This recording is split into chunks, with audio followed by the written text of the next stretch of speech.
संसद में पेश किए गए पीएम-सीएम हटाने वाले बिल यानी संविधान 130वां संशोधन विधेयक पर जारी विवाद के बीच केंद्रीय गृह मंत्री अमित शाह ने विपक्ष पर तीखा हमला बोला है।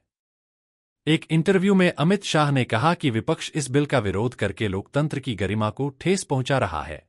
उन्होंने पूछा, क्या कोई मुख्यमंत्री, प्रधानमंत्री या मंत्री जेल से सरकार चला सकता है?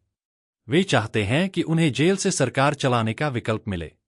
अमित शाह ने कहा कि आज भी ये कोशिश कर रहे हैं कि अगर कभी जेल गए तो जेल से ही आसानी से सरकार बना लेंगे।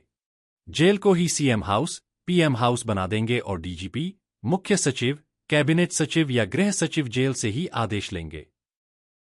दरअसल, केंद्र ने 20 अगस्त को संविधान 130वां संशोधन विधेयक लोकसभा में पेश किया था।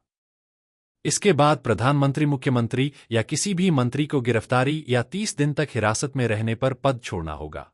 शर्त यह है कि जिस अपराध के लिए हिरासत या गिरफ्तारी हुई है, उसमें 5 साल या ज्यादा की सजा का प्रावधान हो।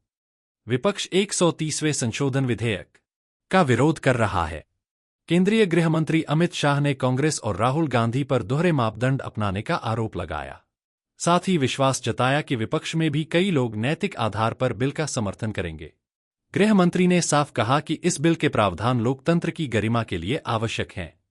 उनके मुताबिक, अगर कोई प्रधानमंत्री, मुख्यमंत्री या मंत्री गंभीर आरोपों में गिरफ्तार होता है और 30 दिन के भीतर उसे जमानत नहीं मिलती, तो उसे पद छोड़ना होगा। उन्होंने पूछा, अगर जमानत मिल जाती है तो वे वापस शपथ लेकर पद संभाल सकते हैं, लेकिन जेल से सरकार चलाना क्या लोकतंत्र के लिए उचित है?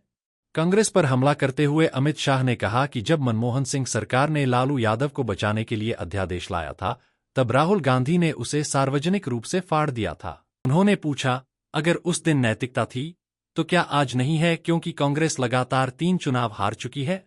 अमित शाह ने कहा कि प्रधानमंत्री मोदी ने खुद इस विधेयक में अपना पद शामिल करने को लेकर जोर दिया था। उन्होंने कहा, पीएम ने खुद प्रधानमंत्री पद को इसमें शामिल करने को कहा था। अब अगर प्रधानमंत्री जेल जाता है तो उसे इस्तीफा देना होगा। 130वां संशोधन विधेयक निश्चित ही राजनैतिक रूप से विपक्ष में हलचल मचा रहा है। लोकतंत्र में इस विधेयक का भविष्य शीघ्र ही जनता जनार्दन के सामने होगा।